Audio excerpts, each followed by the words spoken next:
Hello friends, and welcome to the Hanged Man in the Moon. If this is your first time here, welcome. Thank you for coming. I'm pleased to meet you.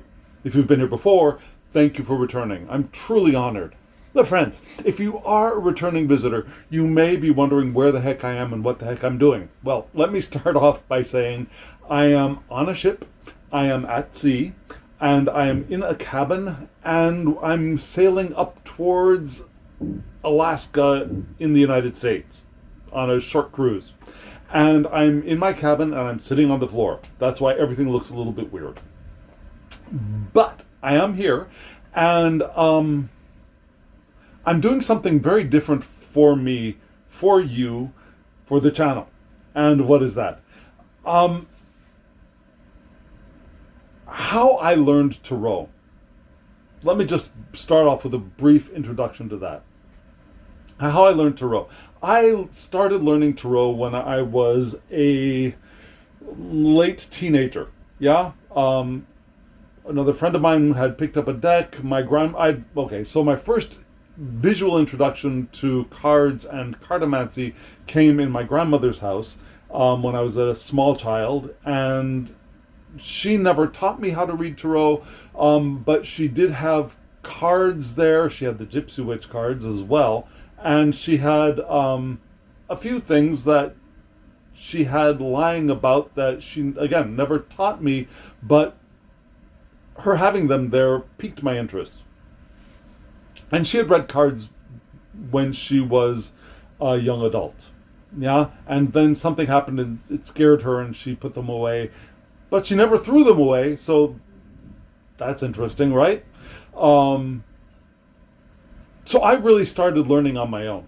And I started learning with the Little White Book, and the Little White Book made me crazy. I had the Little White Book that associated court cards with people's hair color and eye color, and it just did not make sense to me when I first started learning tarot, and I still plugged at it. I worked at it and I worked at it and I worked at it and tried to find my own way of figuring this thing out, right? And then years later, what I did was I memorized base ideas. I looked at the image. I tried to see what I saw in the image. I learned some keywords. But I never really quite found myself all that secure in what I knew. But that all began to change when I decided to try to memorize the deck in a different way. Yeah? There's a wonderful channel on YouTube created by Kelly Fitzgerald called Truth in Story. And before I ran into her channel, I decided the best way for me to really feel secure in my knowledge of the cards was to be able to close my eyes and tell the story of the cards in a way that would help secure the information in my head. Does that make sense? So, that's what I did. I would, for a period of a month or maybe months, not every night, but frequently when I went to bed and as I was going to sleep, I would run the story of either the major arcana or one of the suits through my head. And I'd go one by one and imagine the card in my head and imagine what I saw the person traveling through either the suit or the major arcana experiencing. Yeah? And how that led from one card to another. And so later, when I started teaching tarot, I did that for my students. I would go through the story to help them try to organize information in their heads, but then suggest that what they do is they go home, they look at their cards, spread the cards out, and create the story for themselves. Yeah? But still, a few of my students would ask me to tell the story again. And so, what I've decided to do now is I'm going to do the major arcana today, and I might do the suits of the minor arcana separately. If you're interested in seeing that, let me know. Yeah? If you want to see me tell the story of, for example, the suit of wands, the suit of cups, swords, pentacles, yeah? Let me know and I'll do that. I might do it anyways. But let me know if you want to see that. So what am I going to do? I am going to first, thank you. Thank you for being here. Thank you for doing those things that you do. Hitting the thumbs up button, subscribing to the channel, commenting below. All of those things that you do help YouTube share the channel and the videos to other people, and they find us and they join us and we become a happy community. So thank you for doing those things. The next thing I'm going to do is I'm going to take a shot of the entire Major Arcana laid out in 3 rows of 7. And I'll show that to you. And then I will tell the story. And as I tell the story, I will put the cards up probably in this corner over here. Probably. Might end up being over there. But it probably will be over here. So I will tell the story. And as we move through the cards, slowly, meditatively, I will show you each card. The next thing I'd like to tell you is that I will probably be closing my eyes very often. Yeah, I will have the cards right here in front of me, down here at my lap, but I will probably be closing my eyes as I tell the story because that's the way I run the story in my head when I do that. Does that make sense? So that's the way I'm the most comfortable. So expect a little bit of eye closure. And if you want to, feel free, close your eyes and just listen to the video. If you want, keep your eyes open and the cards will be up, I think there, in the corner. Okay, friends? So let me take a pause. Let me show you the Major Arcana all laid out in 3 rows of 7. And then we're going to go card by card. Okay? Here we go.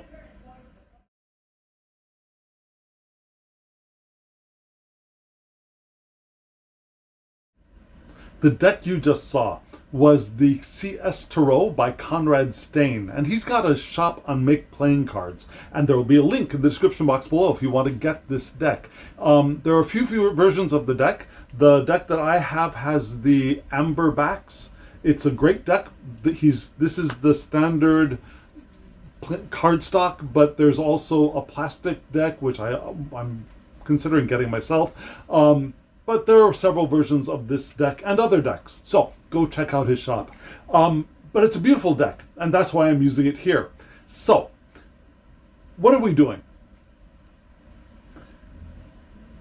We can imagine the tarot laid out in 3 rows of 7 and 3 sections of one overarching journey.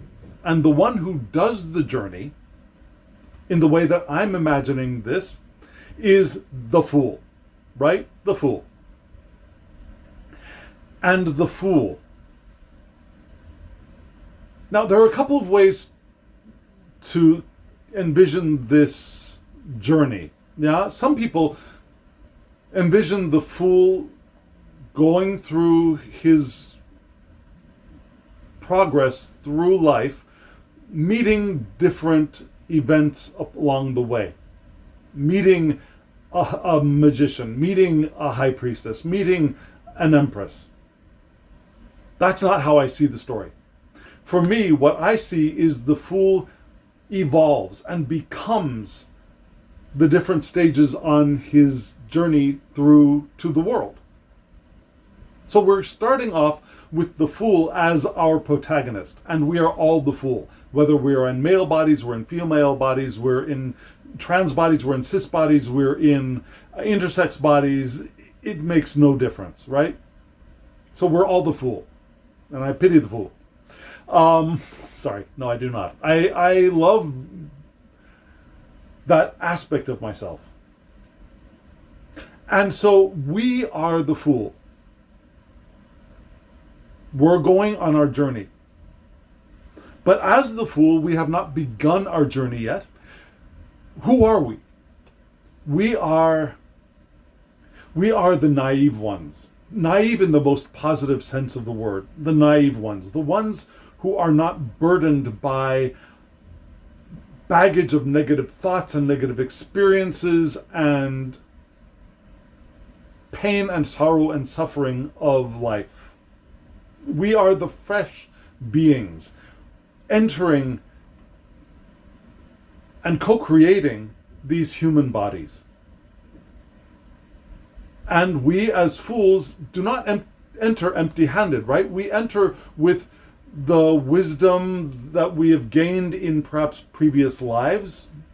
We enter with perhaps a spirit companion. See the dog there? We enter light and airy, yes? But we enter our new story as the fool. And we take our first step into material manifested existence as the magician. And you can see, as we are now the magician, we have all of our tools laid out before us. We have everything that we need to create the lives that we want to create. And we have choice, we have agency, we have the power. Now we can direct notice the hand pointing up and the hand pointing down. Yes, we can direct the spiritual energy that we are. It's not some other energy that exists somewhere else. We're directing our own eternal natures here down into the physical, and it's not really down, but here into the physical manifested plane, and creating our lives of and for and with ourselves. And it's a life of purity, it's a life of passion. We can see the lemniscate above the head of the magician, reminding us that we are eternal beings having this human experience. And we begin our journey with the potential power to create anything. And then we walk into our high priestess nature. And who are we as the high priestess? We sit in front of a curtain, but really in front of a vast ocean of unconscious and soul wisdom. Some people say that we're the gatekeeper, but we are not the gatekeeper. We are the explorer. We are the connector to that wisdom. And we sit between, as a balance point between the light and the dark, between Boaz and Joaquin, the two pillars, right? Between the yin and the yang, or in Korean, the and the yang. We sit between those. We are the middle pillar, and we are connected with our feminine energy, with the pomegranate. Again, whether we're in male bodies, female bodies, all of that, we have the feminine energy that we have available to us. And we tap into the unconscious, we tap into our intuition, we tap into the eternal knowledge that we have access to at all times with the High Priestess. And we have some knowledge right there on our laps too, right? Now we have books to study, as well as the wisdom of the soul, which exists as symbolized in the lake or the ocean behind us. We are the ones who can access our spiritual soul wisdom. And then we move forward into our initiating soul creations with the Empress, right? We enter into our ability to create naturally, to give space for the things that we want to experience in the world to manifest for us, right? We recognize the abundance of nature. We notice that there is air aplenty, there is water aplenty for most of us. There is food, there are plants that grow without our having to do anything directly to make them grow. We don't make the seed grow. We nourish the seed, we nurture the seeds, but we allow the seeds to grow, right? We have that open, natural, creative potential within us, and it flourishes around us here as the Empress. And it's a beautiful, vibrant, living creativity that we express and we experience. And we move into a recognition that we now want some order. We want some organization, right? With the Emperor. The Emperor creates as well, but the Emperor creates with form and with structure. The Empress creates by clearing space and allowing things to grow. The Emperor creates by putting things in order, by separating things, by organizing things, by putting things together. Yes, it's the more masculine, if you will, aspect of creativity.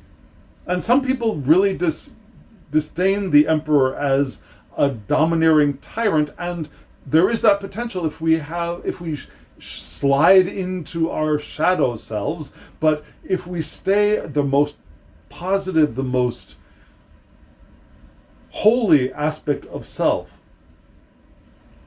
our masculine creativity is equal to the feminine creativity.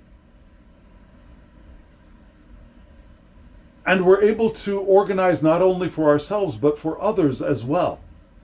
We can be the protector. We can be the organizer. We can be the creator of systems. And as we do that creation, we evolve into our next stage of self as the Hierophant, right? The masculine high priestess. The one who is now not only open to the information of the unconscious and the soul from the waters of the ocean, but now from the spirit from on high. Yes, we can now receive and are willing to receive and able to receive divine inspiration from above as well as below. And that above and below are human judgments on things given the three-dimensional space that we live in. But we think of wisdom from on high and wisdom from below, right? So let's just flow with that.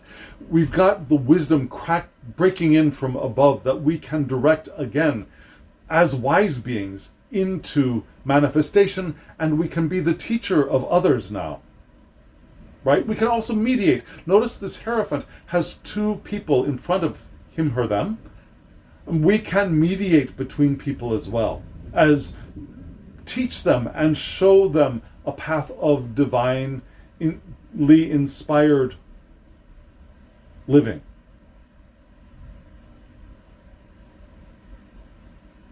And now the Hierophant, our Hierophant self,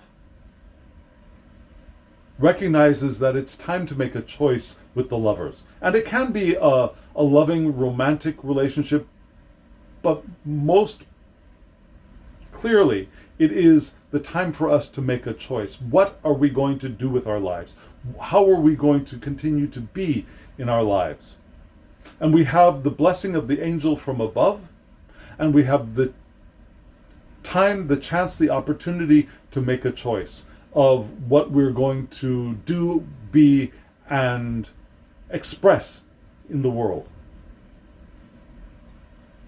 And now that we've made the choice, we move into the Chariot with the ability to engage our willpower and carry out that choice. Now, making a choice is always wonderful, but we always need to have our willpower to sustain that choice as we move through the world. So we now, as charioteer, we have the ability to bring aspects of self and aspects of the world together with our willpower and free will to move through and manifest that choice. Now we can bring together those two sphinxes. We have the scepter of power in our hand to do that which we have chosen to do, to be that which we have chosen to be, to experience that which we have chosen to experience. And now that we've started that journey, we've made that choice, we enter into the next level of our journey, right? We enter that next level of our journey with this card, the Strength card. And who is the Strength card? Who are we now? Yeah? We are both. We are both the woman and the lion. And we have the power, the strength, the spiritual strength, the intellectual strength, the emotional strength to not necessarily control our inner natures, but to relate with our inner nature and to unite with that inner nature to become more than we were before. Yes? We have the lemniscate above our heads again, right? We recognize our eternal nature is here still, expressing itself through these bodies that we are co-creating and these psyches that we are co-creating in this three-dimensional world. And we are now more integrated than we were before. And as a more integrated being, we are able to accomplish more in our life journey. And so the next step of our life journey, we notice, is to spend some time alone, right? With the hermit. And who are we as the hermit? We hold the light, our inner star forward, so that we can see where we're going. We can follow the choices that we've made.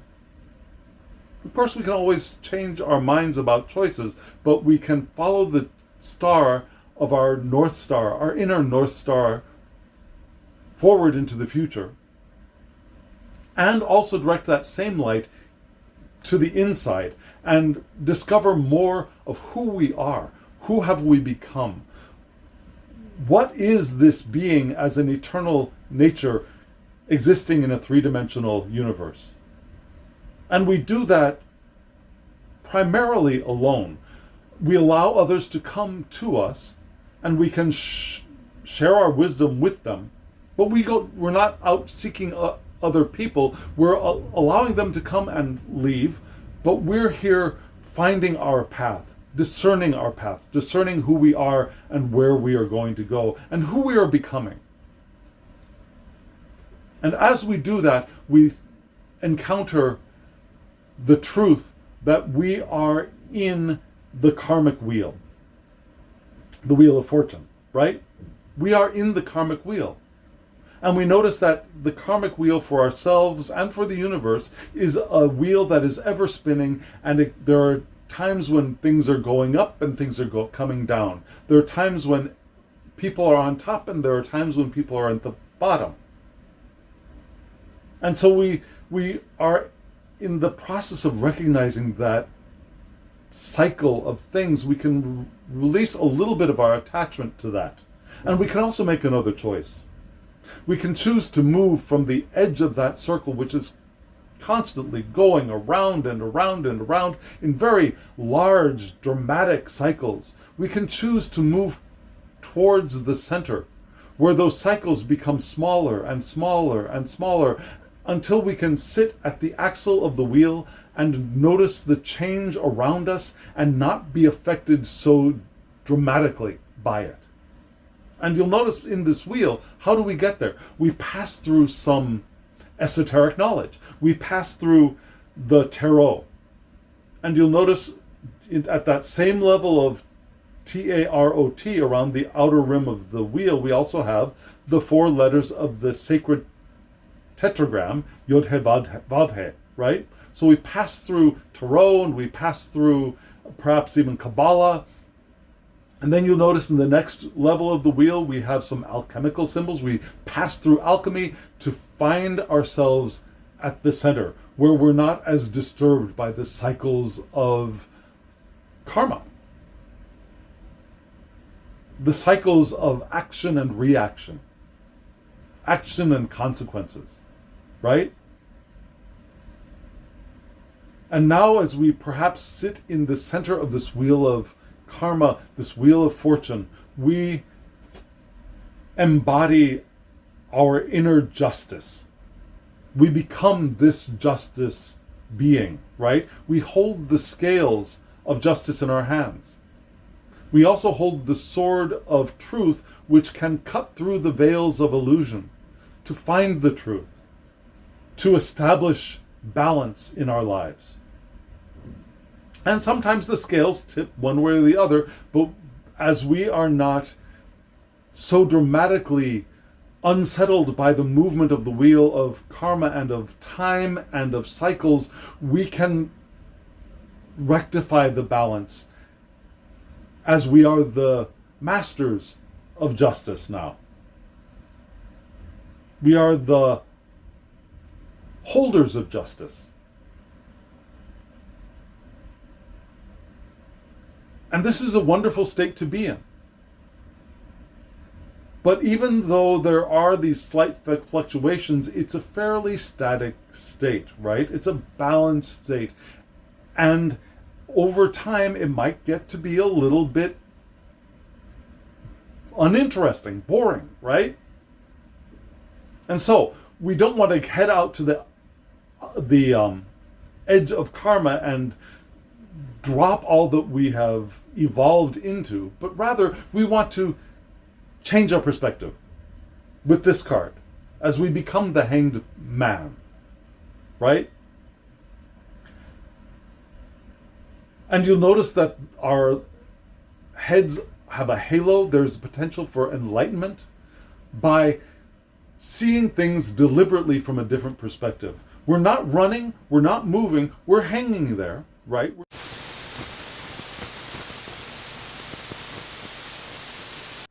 Friends, something happened with my phone. But yes, we are hanging there. And we see things differently.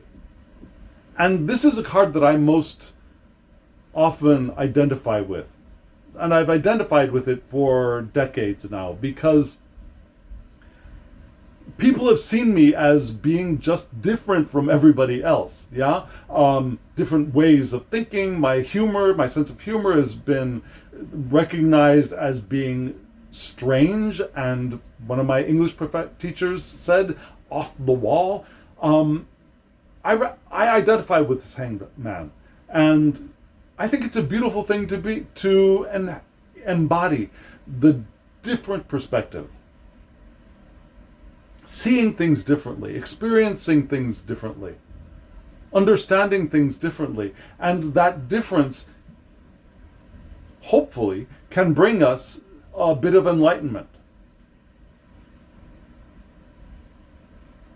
And as we see things differently, we also see this next card differently. We see death differently. We recognize that nothing dies.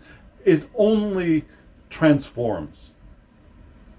And you'll see the sun shining up from behind the city as death rides in, because nothing is dying, it's only transforming. And as we recognize that we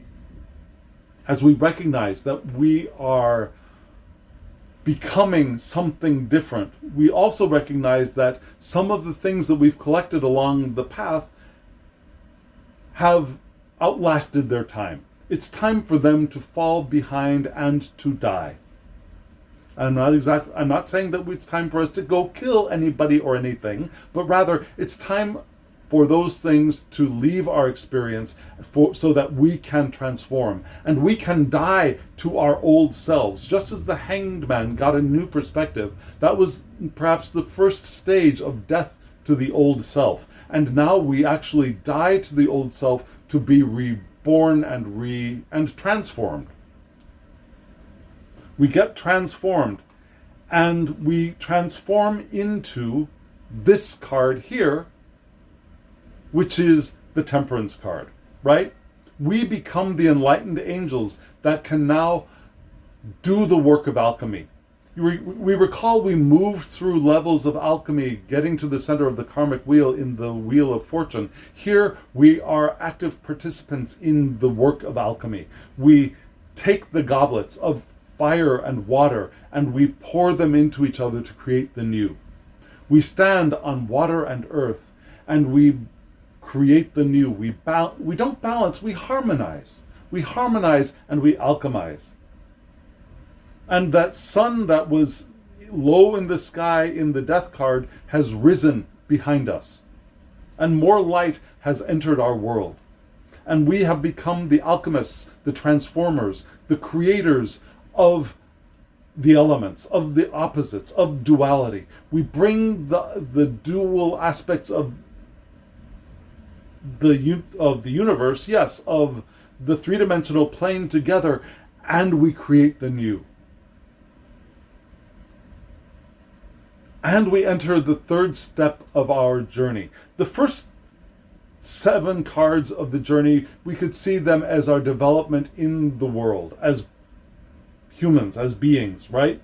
The second row of the evolution that we have moved through, those have been more of our psychological journey, right? From our strength to temperance.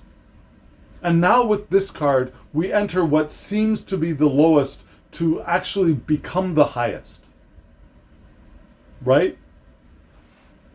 We've been in the world, we've discovered ourselves as egoic beings, we've discovered our psyche in the second row, but now we enter a very dark world because we realize that we are attached to the material plane. And that's what this card really says to me. It's our attachment to being physical beings in a physical world. And that attachment is very loose, right? Both of those creatures have rings around their necks that they can take off whenever they want to. But still, this moment of realization that, yes, I have been attached to this physical body in this physical universe for all of my life until this point. And I've been chained to the cube of the three-dimensional world. And that angel that was above us in the Lover card now appears to be the devil above us. But that devil is not necessarily an evil being. This is not a bad card. That is not necessarily an evil being. That is our perception of what that angel is, right? This is Lucifer again. And this being on the pedestal, holding the fire down with wings that look like bats, this is perhaps even the divine essence here in the material realm. The material manifestation of the divine aspect could look like this. This being still has one hand pointing up and one hand pointing down. Perhaps this time drawing the energy from the material realm up into the spiritual realm. But here we recognize that we have been chained to matter and we can start making new choices. And we move into this card, which is what? This a scary card for many people, but it doesn't have to be. If we recognize that we have been chained to the material world, we can choose this. We can choose to break free of our prison of the tower. Or we can resist that cracking open, and it'll happen eventually, and perhaps more dramatically, and most probably more painfully. Or, again, we can welcome the cracking open of the tower so that we can release ourselves. And that's what I see in this card, the potential to release ourselves from bondage to the material. Again, I'm not talking about self-mutilation or self-destruction that way, but rather that we can release ourselves from the chains to the material. Does that make sense? Freedom. Knock off the crown of the ego, the crown up there, getting knocked off the tower. The ego can, which has seemed to dominate our lives, can now not be destroyed, but get knocked off of its pinnacle spot and find its rightful place in our psyches. Because we don't want to destroy the ego, I believe. We want the ego to be a useful tool for us to navigate the world. But we don't want it to be in charge of our lives. So if we can choose to crack open, allow ourselves to crack open from bondage to the material realm, this tower experience will be a liberation. If we do not, if we resist this, it will happen, and it will not be a liberation. It will feel like destruction. But one way or the other, we move to this card, which is we are now naked in the universe. And that is a good thing.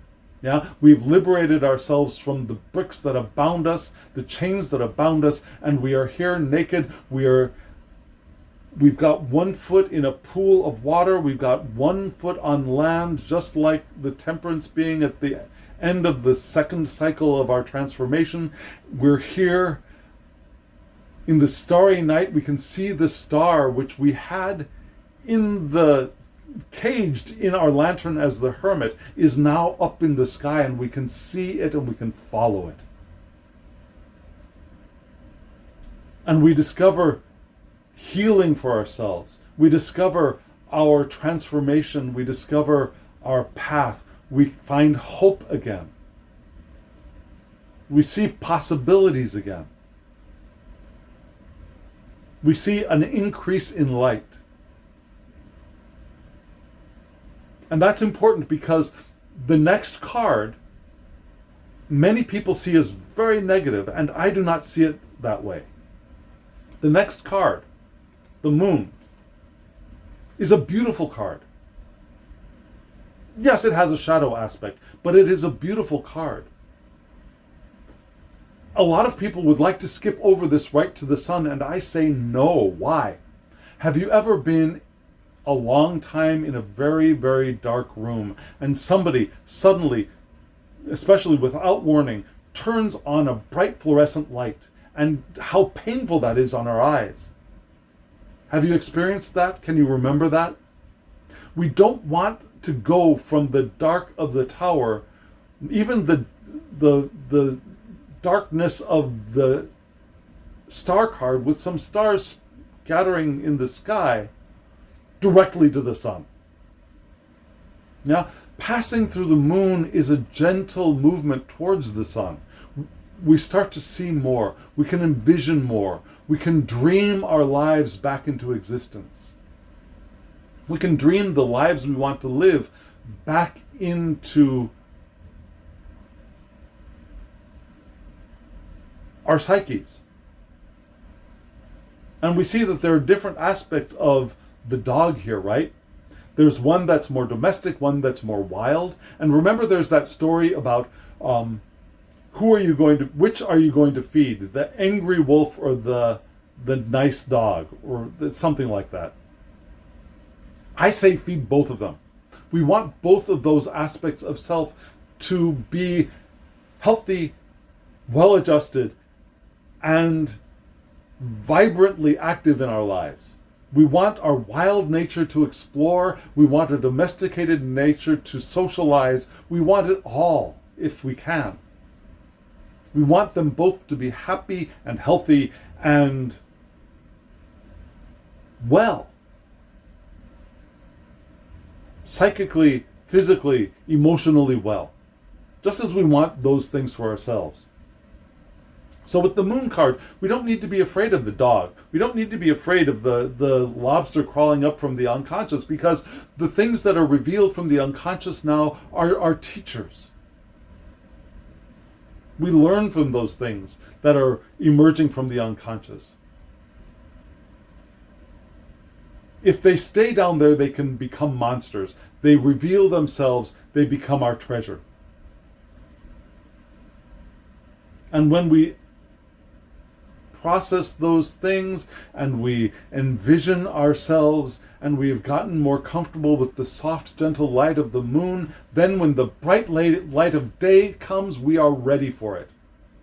And it's a joyous recognition of our rational capabilities, of success, of joy, of warmth, of happiness.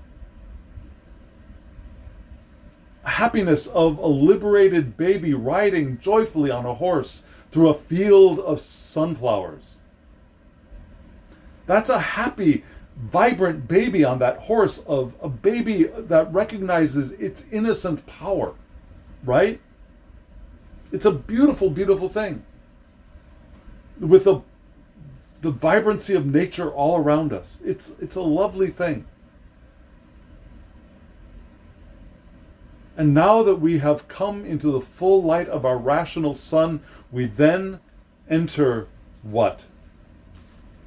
We start to hear the call from the divine, the call for us to move, or to get ready to move into our next cycle of life. And it could be a death and a rebirth, but it doesn't have to be. It could be time for us to rise up from the lives that we've been living as we have been living them to another level of our existence in this same life, if that makes sense. And we rise up from the tomb that we had felt like we were bound up in before we were liberated from it with the tower, and we started feeling the healing of the star, and we were able to begin envisioning our lives with the moon, and then the sun breaks out and we feel the radiance of happiness and warmth, and now it's time to get up and start moving, right? We get the call to begin the next phase of our journey through life, our spiritual journey through life. And we then come into this card, the world, which is our recognition that we have been living a life that is full, is complete. We have lacked nothing. Everything was at the right time and in its rightful place. And we are the world. We are the world, right? We are the universe. We are all that is. And all that is a reflection of us, and we are a reflection of all that is. And we have this wonderful wreath around us, which is another portal back through to the liminal space that is inhabited by the naive and empty fool. The fool